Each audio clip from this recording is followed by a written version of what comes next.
Yang chamgurda manga o'xshash qo'rdaq etib yeb beqma, ta'm tilingizlam qoldi. Cho'nglag'im ajoyib yoqidi. Ta'm o'zgacha ham bakiyishlik, ajoyib quvvatlik. Uyinglarga cho'nglar kelgan nima ta'm deb boshqa tomay chamgur bilan o'xshidi. Manga o'xshash qo'rdaq etib biringa maqtab turib yeb ketadi. Amsa do'stlar, yulduz yurak belgilarini besib saqlab olishni unutib qolmang, keyin izdegan topolmay qolsiz.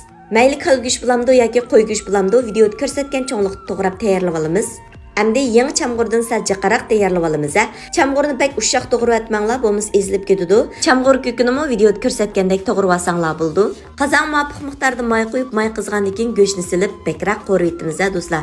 Go'shtning suvi tikkicha qo'riymiz, mana mahillalat ketganda bo'ldi qilsanglar bo'ldi. Endi bir bosh piyozni to'g'rab silibmiz, undan keyin kavovchinni videoda ko'rsatgandek sal jaqaraq solamiz.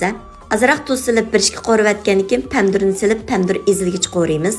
Pomidor ezilib mushallat ketganda sal jaqaraq suv qo'yib olamiz. Undan keyin cho'ng ustamning qo'rdaq tetitqisidan bir bo'loq silibmiz.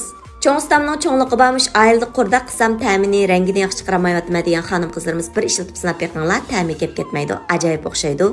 Qozon qaynagandan keyin ko'pikchilarni pakis elib etib, taxminan 40 minut atrofida sus o'tda dimlab pishiramiz. Go'sht pishay deganda chamg'urni silib 20 minut dimlaymiz.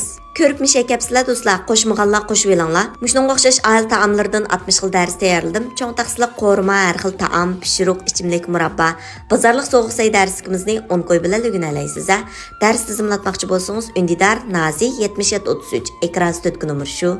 Chamg'ur pishgandan keyin nuqut, chamg'ur ko'kini silib, taxminan 2 minut atrofida dimlab lam olsak bo'ldi.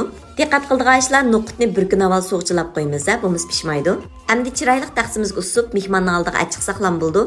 Qaranglar, go'shtning yumshoq pishib ketganiga og'zinglar kirib, bo'g'chilam erib ketadi. O'rganib oldingizmi?